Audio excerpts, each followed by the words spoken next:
Dans cet exercice, on se donne f, une fonction continue sur R et décroissante. On veut montrer que f admet nécessairement au moins un point fixe, et on se pose la question de savoir si ce point fixe est unique. Alors, on va déjà mettre le problème en équation, comme d'habitude, bien pointer ce qu'on cherche. On cherche s'il existe un nombre x appartenant à R tel que x vérifie l'équation suivante, f de x est égal à x. Alors, cette équation, je vais immédiatement la réécrire en me ramenant à 0. Il faut toujours essayer de comparer à quelque chose qui ne varie pas. Donc cette équation, je vais plutôt l'écrire f de x moins x est égal à 0. Alors, on sait que pour résoudre ce type de problème, le théorème de valeur intermédiaire, il est parfaitement adapté. Déjà parce qu'il s'agit d'un problème existentiel, on ne connaît pas la fonction f explicitement, donc là, résoudre cette équation par un calcul est parfaitement impossible. Donc je vais définir la fonction g, fonction qui a x associe f de x moins x, définie sur R, et on va essayer de voir si on peut appliquer à cette fonction le théorème des valeurs intermédiaires pour montrer qu'elle s'annule, puisque l'objectif c'est de démontrer qu'elle s'annule. Alors pour ça, il faut simplement vérifier 3 points.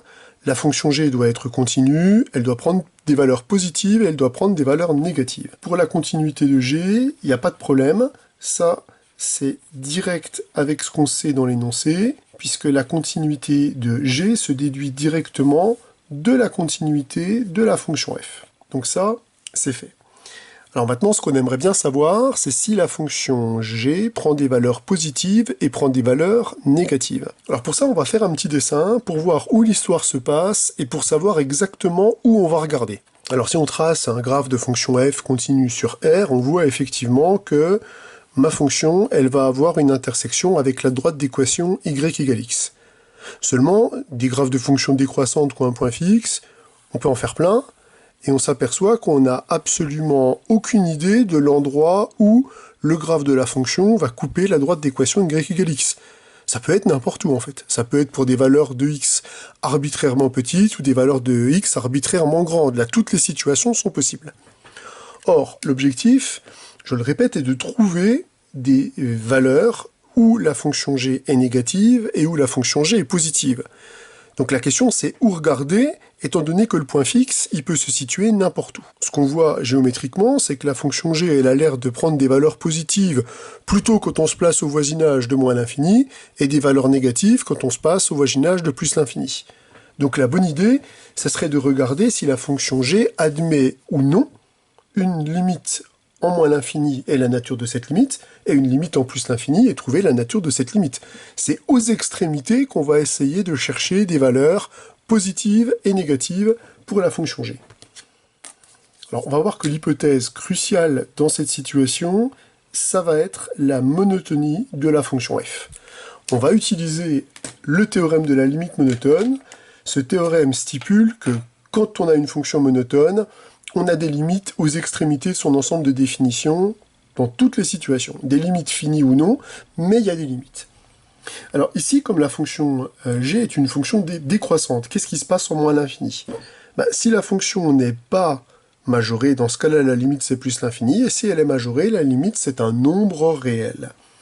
Donc en tout cas, ce qu'on peut dire, en vertu du théorème de la limite monotone, c'est que la limite lorsque x tend vers moins l'infini de f de x, cette limite, c'est soit un nombre L1 réel, soit c'est plus l'infini. Si je regarde maintenant la limite lorsque x tend vers moins l'infini de moins x, là il n'y a pas de problème, cette limite elle vaut plus l'infini. La première, ne l'oublions pas, c'est par le théorème de la limite monotone. Et parce que la fonction f est une fonction qui est décroissante. Donc ici, on peut faire la somme. Par somme, il n'y a pas du tout de forme indéterminée dans cette situation. Que la fonction f tende vers L1 ou tende vers plus l'infini, la somme de ces deux limites, ça va être plus l'infini. Donc on récupère que la limite, lorsque x tend vers moins l'infini de g de x, est égale à plus l'infini. Si ma fonction elle tend vers plus l'infini en moins l'infini, on peut bien affirmer qu'il existe un nombre réel a appartenant à R, tel que g de a va être strictement positif. En effet, comme la fonction g tend vers plus l'infini en moins l'infini, on peut trouver un b à partir duquel g de b est plus grand que 1 par exemple, donc sera en particulier strictement positif. Donc là, on a montré qu'on a la garantie que notre fonction, elle prend des valeurs qui sont strictement positives. Ce qu'on vient de faire en moins l'infini, maintenant on va le faire en plus l'infini. On va toujours utiliser la décroissance de la fonction f, et on va aussi utiliser le théorème de la limite monotone, comme ce qu'on a fait juste avant. Alors, on a une fonction qui est décroissante. Une fonction décroissante en plus l'infini, soit elle est minorée, elle a une limite finie, soit elle n'est pas minorée, et dans ce cas-là, elle tend vers moins l'infini. Donc là, le théorème de la limite monotone nous dit qu'il y a une limite pour f en plus l'infini. Cette limite, c'est soit un nombre réel L2, ça c'est dans le cas où f est minoré, soit cette limite, c'est moins l'infini. De la même façon, je vais calculer la limite lorsque x tend vers plus l'infini de moins x. Cette limite, elle vaut moins l'infini. Donc la première, c'est toujours par théorème de la limite monotone et grâce à la décroissance de la fonction f. C'est la conjonction des deux qui nous permet de dire cela. Et enfin, donc par somme, puisqu'il n'y a ici strictement aucune forme indéterminée, on récupère que la limite lorsque x tend vers plus l'infini de g de x, cette limite, elle vaut nécessairement moins l'infini. Donc on peut trouver un voisinage de plus l'infini sur lequel la fonction g elle est par exemple plus petite que moins 5. Donc on peut bien assurer qu'il existe un nombre b appartenant à R tel que g de b est strictement négatif. Donc si on résume, la fonction g est une fonction continue comme somme de fonctions continues. La fonction g prend des valeurs positives et négatives. Eh bien, bilan, on peut dire que grâce au théorème des valeurs intermédiaires, il existe donc bien un nombre x0 appartenant à R, tel que g de x0 est égal à 0, c'est-à-dire tel que f de x0 est égal à x0. On vient donc bien de démontrer que dans cette situation, il existe nécessairement un point fixe pour la fonction f. Alors, on se pose maintenant la question de savoir si ce point fixe est unique. On va montrer qu'il est effectivement unique, et pour ça, je vais vous proposer deux méthodes. Pour la première méthode, je vais supposer qu'il y a deux points fixes différents, et je vais essayer d'aboutir à une contradiction. Donc on va supposer qu'il existe deux points fixes distincts. Donc supposons qu'il existe deux nombres que je vais appeler alpha et bêta appartenant à R, tels que f de alpha est égal à alpha, f de bêta est égal à bêta, et je vais supposer par exemple que alpha est strictement plus petit que bêta, et je vais tenter d'aboutir à une contradiction. Alors évidemment cette contradiction elle va naître de la décroissance de f, puisque quand on voit le graphe, on peut imaginer que la décroissance impose l'unicité de ce point fixe. Donc vous allez voir, c'est pas compliqué, je vais dire que alpha est donc égal à f de alpha, mais comme la fonction f est une fonction décroissante, quand on applique f à cette inégalité, on va récupérer que f de alpha est supérieur ou égal à f de bêta qui est égal à bêta. Donc on récupère que alpha est supérieur ou égal à bêta. Vous notez bien que les deux inégalités qu'on a obtenues ici sont totalement contradictoires. Donc on obtient la contradiction que l'on cherchait, on a supposé qu'il existait deux points fixes différents, on aboutit à une contradiction, donc le point fixe de f est bien unique. Ce qui permet de conclure.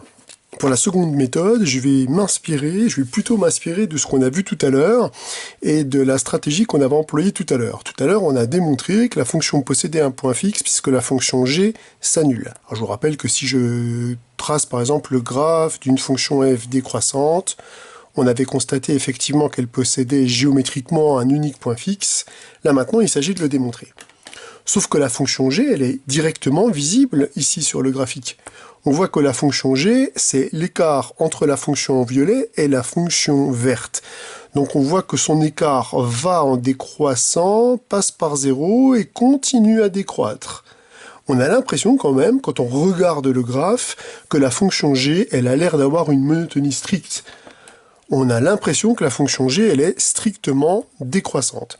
Eh bien ça, c'est ce qu'on va démontrer. On va démontrer que la fonction g décroît strictement, et ça permettra de conclure, puisqu'une fonction qui décroît strictement, si elle s'annule, elle ne peut s'annuler qu'une seule fois. Comme on a démontré que G s'annulait tout à l'heure avec le théorème des valeurs intermédiaires, la stricte décroissance sera suffisante pour assurer l'unicité de ce point fixe. J'affirme que G décroît strictement, et on le montre. Alors là, on est obligé de revenir à la définition, puisqu'on n'a évidemment aucune hypothèse sur G qui nous permettrait de montrer qu'elle est décroissante en calculant sa dérivée ou ce genre de choses. Donc on va se donner deux nombres réels x et y strictement ordonnés. Je vais supposer par exemple que x est strictement plus petit que y. L'objectif est de comparer g de x et g de y. Alors pour ça, je vais déjà exploiter le fait que la fonction f est décroissante. Donc quand on applique f à cette inégalité, le sens des inégalités change et l'inégalité s'élargit. Et quand on multiplie cette inégalité par moins 1, on va récupérer que moins x est lui strictement plus grand que moins y. Or, on sait bien que quand on additionne une inégalité large et une inégalité stricte de même sens, on récupère une inégalité stricte. Donc, en additionnant ces inégalités, je vais récupérer que f de x moins x est strictement plus grand que f de y moins y. C'est-à-dire que g de x est strictement plus grand que g de y. Moralité, on avait pris x et y qui sont strictement ordonnés dans le sens croissant. On vient de démontrer que g de x et g de y sont ordonnés strictement dans l'autre sens. La fonction g décroît donc strictement, elle ne peut s'annuler qu'une et une seule fois. Ça vient bien prouver que le point fixe qu'on a trouvé tout à l'heure est bien unique.